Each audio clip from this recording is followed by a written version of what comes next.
Good evening, everyone, and welcome to Vino Veritas. I'm Anthony Sandstrom, and this is my lovely co-host, Master of Wine, Jeannie Cho Lee. Now, we're going to take you on a trip through the wonderful world of wine to the famous regions in France like Burgundy and Bordeaux. And this show has something for everyone, for the rank beginner just like myself, up to the experts like Jeannie. I think that for experts out there who love wine, this is a great show where we'll show you what are the wines that are drinking beautifully now. How do you get the maximum pleasure out of wine? How to decant? What are the vintages to look for? What are the great values? We'll be talking to producers, we'll be getting insights, walking in the vineyards, talking to viticulturalists, and this is where the real story of wine begins. Come join us on this journey. So sit down, pour yourself a glass of wine, and join us on the journey. On our wine journey, we will meet the passionate winemakers and owners of the top chateaus in Bordeaux and Burgundy, who know the secrets to turning grapes into the best wine in the world, and take a peek into the behind the scenes of their gorgeous chateaus, domains, and vineyards. From everyday situations to the complicated process of making wine, our show will guide you through basic to expert level wine knowledge, and episode by episode, we will reveal the mysteries and the secrets of the wine world to you.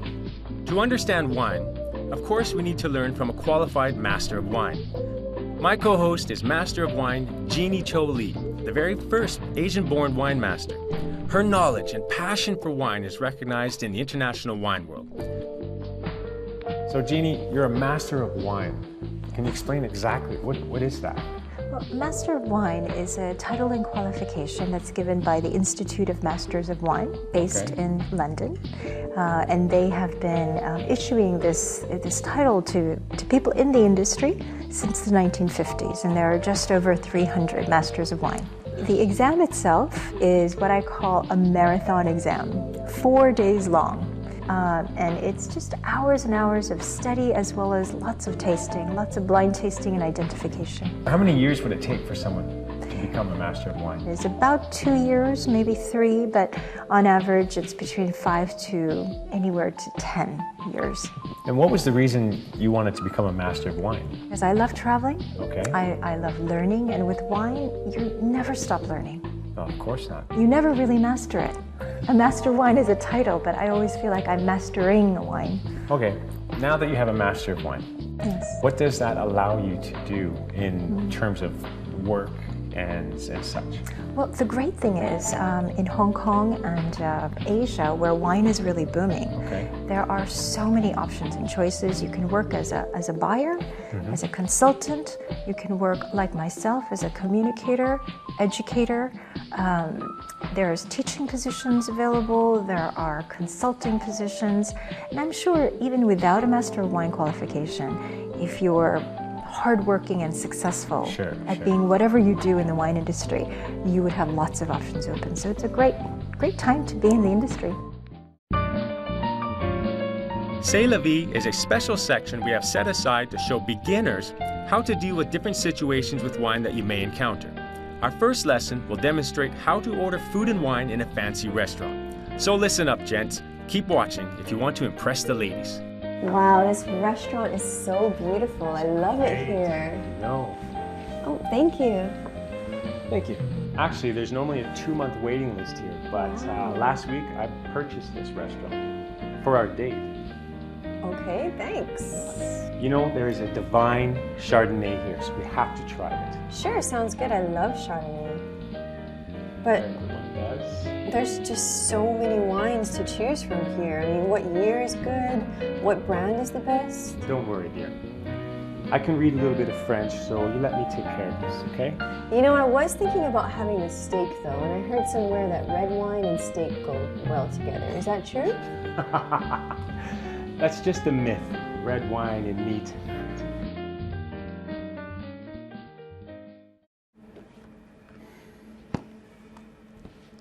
Actually, the truth is, I have no idea what I'm doing. I don't know if it's red wine, white with whatever. It's so confusing. I can't even read the menu. What am I gonna do? Sometimes the wine menu can be very big and very impressive, so it can be very difficult to order wine. But I think what is important, the first thing that matters is very much what is the occasion. Is it a celebration? Is there a guest at your table that drink often wines that will be very knowledgeable? This is very, very important because it will really change the style of the wines that you should order for that day and for that dinner. What I would say as well is often the food choice will be as well so important. Will you order the wine first? Will you order the food first? This will really affect the style of the wine and change the style of the wine that you should order. What I do often suggest in restaurants is possibly to start with a glass of white wine, something fresher, drier, a crisper style of white wine that will really clean your palate and will make you ready for the next wine. And then that's when you can order your big bottle of red wine to match with your main course or with your beef course or lamb or whatever you wish to order from the menu that will match to this bottle of wine. Wine and food are best friends. Food tastes better and wine tastes smoother when paired well together. As for dinners, it's always more enjoyable to eat with friends than eat alone. So Jeannie will introduce us to her friends from around the world, taking them to the best restaurants in Hong Kong and showing all of us how to match great wines with delicious Asian cuisines. Hélène and Lise, welcome to Hong Kong. Let's have a little toast to your visit here. I know you've been here many times, but welcome today and thanks for being with me. We have here today Hélène Garçon-Levesque from numerous chateaux in Bordeaux, actually 5. And we'll be trying several of her wines today with some of the great Cantonese signature dishes, so I'm really excited about that. We have Lise Latry from Chateau Prion-les-Chines in Margaux, and we'll also be trying her wines too. So thank you so much for being here, and yeah, let's enjoy our first dish because I know you're hungry. We're having some deep fried prawns with some crab roe, a very classic dish. So with this prawn dish, we've paired an Alsace Schlumberger Riesling Grand Cru from the 2007 vintage. And you get those lovely. It's wonderful. And Riesling, especially from Alsace, has these very intense aromas. The flavors can stand up to it. So.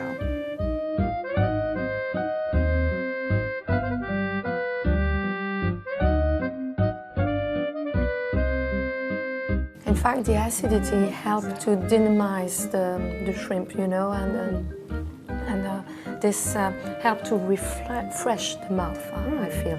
Now we have our second course of 2 wines to be paired with a very challenging dish. I'm just going to warn you ahead of time. Here is your introduction to stinky tofu.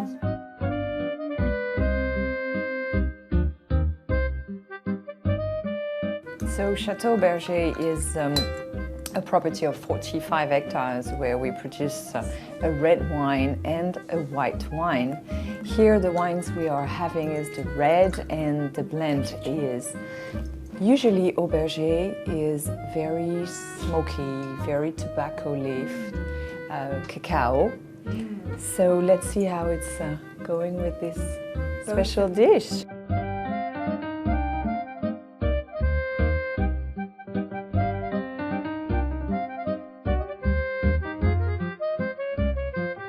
How do you like the dish? Forget it with the wine by itself. So it's surprising. It's surprising. It's very powerful. Yeah, yes, it is. It is very challenging with wine. Yeah. This is what we've been waiting for, the signature roasted goose that's very popular in Hong Kong. So here, let's try the 2 wines and tell us a little bit about first Ballot and then Clos l'Église. So Chateau Bordeaux is a Saint-Émilion Grand Cru Classé since 2012. It's a property located on the top of the hill of Saint-Émilion. And then we have Clos l'Église. Clos l'Église is a property that my family bought in '97. We were very lucky to be able to have that property because Pomerol is so tiny. We only make 8,000 to 12,000 bottles, so very exclusive. I have to say I do prefer the Clos l'Église. I would agree with this. I would agree with this. With this dish. If you are choosing a Bordeaux, I would say that even with seafood dishes, go for a wine that has about 15, 20 years of age. And it is possible to pair it with seafood dishes as well. And this is a main part of our diet. Wonderful green vegetables, of course, but also seafood. And I think that's something to keep in mind that we were talking about today, how maturity of the wine really makes a difference on our appreciation, the elegance of the wine, the level of tannins, the perception, and the marriage. So the older the wine, the easier it is to pair, and also how versatile it can be with seafood dishes. Thank you so much, Hélène, for making time from your busy schedule. I know you're visiting for only a week, so really appreciate it. Thank you, Jenny. And Lise, really thank you for your time and for giving us and sharing with us tips and your wonderful wines today.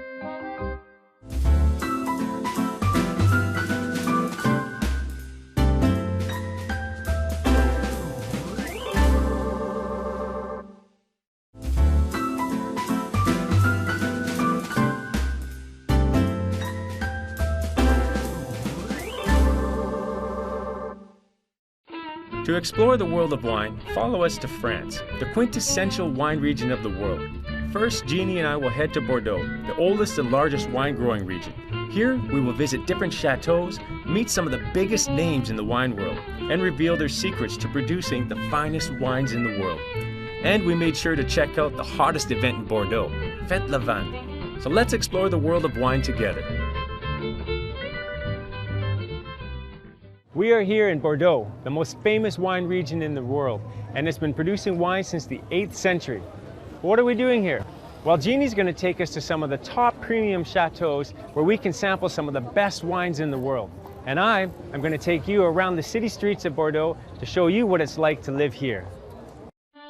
Situated in the southwest corner of France along the Atlantic Ocean, Bordeaux boasts more than 10,000 wine producers covering 120,000 hectares, making it a world-famous wine-growing region. The Bordeaux appellation is perfect for cultivating grapes for wine.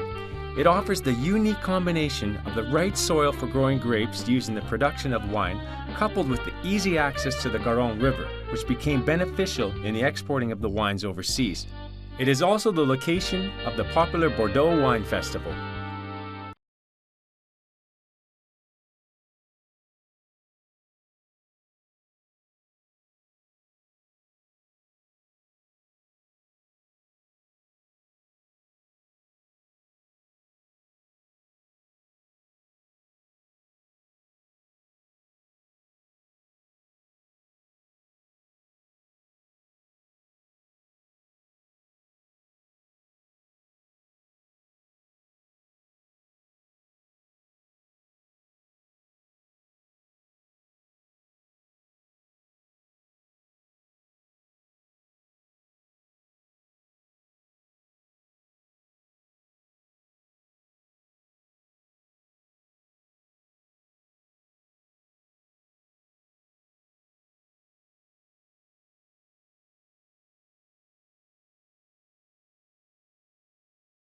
First thing you want to do is get yourself a ticket booklet.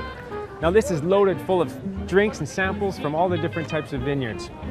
This is your key to success. I've got my glass, I've got my free drink booklet, I'm ready to have a good time. Tasting pavilions will be erected by some of Bordeaux's most impressive 18th century buildings, and people participating in the wine route event will be able to taste 80 different types of wine from the Bordeaux and Aquitaine regions. Can I try one glass? Oh, thank you, thank you. My first glass.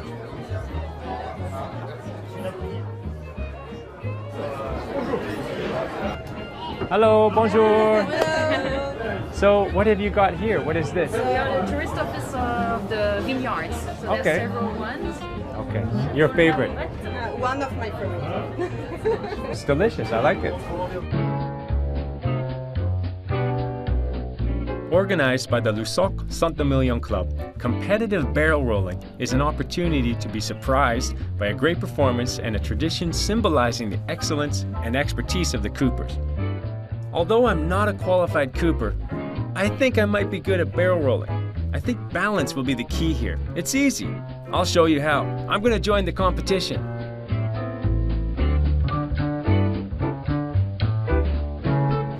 Okay, I'm going on my very first barrel competition. If you're gonna roll barrels, you might as well do it competitively. The event is about to start. I'm actually a little bit nervous. Never done this before. There's lots of people around, but I tried hard. Got it going, the barrel is rolling. Man, I can't find that balance point. Where's my competition? I know, I have to take him out. Yes!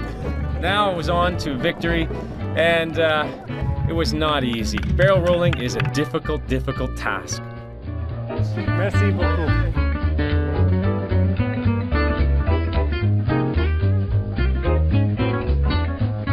That was absolutely fun. Complete, utter fun. It looks easy, but it's not. You gotta find the perfect balance point. In my race, I went to my biggest competition and I rolled my barrel straight into his. Take out the competition, right? If you get a chance, make sure you try it, because you're gonna have a lot of fun.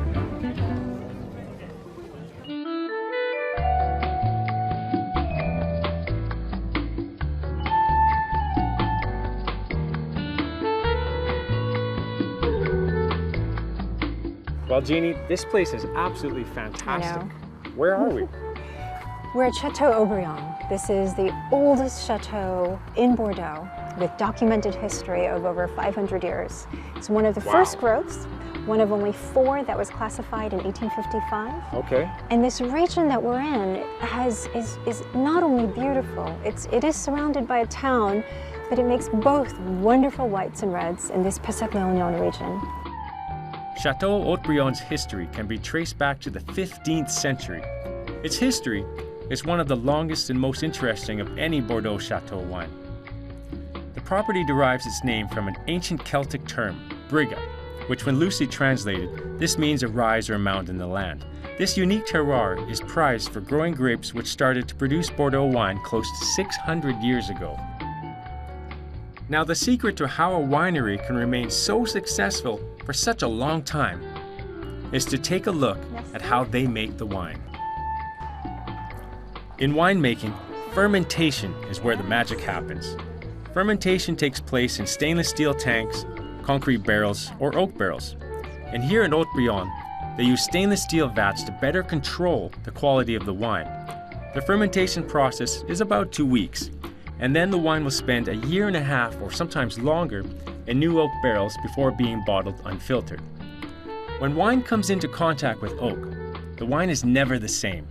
The oak concentrates in wine colors, amplifies the aromas, and adds significant complexity and underlying richness and creates a creamy texture to the wine. And after a tour of the chateau, we will start the wine tasting. Now this is a part I've been longing for, and it is my very first wine tasting lesson given by Jeannie. Jean-Philippe, thank you so much for having us at Aubryon again, and I want to introduce you to Anthony. It's very nice to meet you. This is Jean-Philippe. Nice to meet you, welcome. Thank you. He's the technical director and the person who actually crafts these beautiful wines. And now you have more and more chateaux under your direction. Absolutely. Yes, tell us about all of them. We managed 3 different estates, both in Passat-Léognan.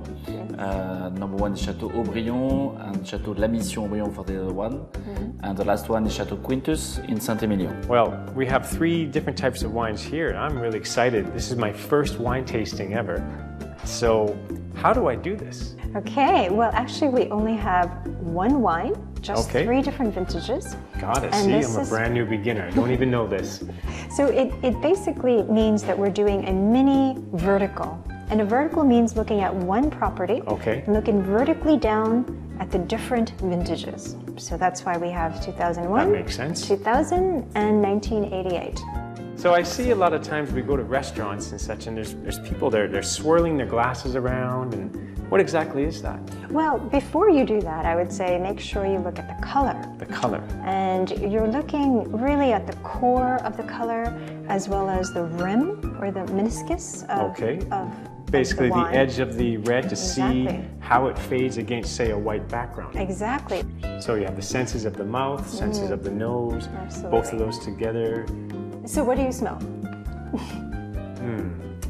I smell, well, obviously, Wine. wine. Of course, simple answer. Red but wine. Red wine, but it has a nice, rich smell to it. There's no acidic type of smells. So take about a tablespoon, about 10 to 15 milliliters, you know, just enough to fill your whole palate. And you keep it in your mouth for a while. And often when I'm tasting, as Jean-Philippe knows, I use this very handy spittoon. And did you notice that Jean-Philippe and I also inhaled a little bit of air? So we open our mouth a little bit and just a little bit. And that helps to further aerate and open up the flavors on the palate. Well, that was an absolutely wonderful experience. Next one, 2000. So this is a great comparison. 2000, as you know. Just 1 year apart. Yeah, but it was such a sought-after vintage. At that time, I remember, wasn't it the most expensive vintage ever en primeur? Wow, that is powerful. Do you notice how there's more fading on the 01, even though that's the younger vintage? This is the first wine and the second wine I've ever compared, so. It's all red. But I do understand a little bit more what you're saying. Okay. And then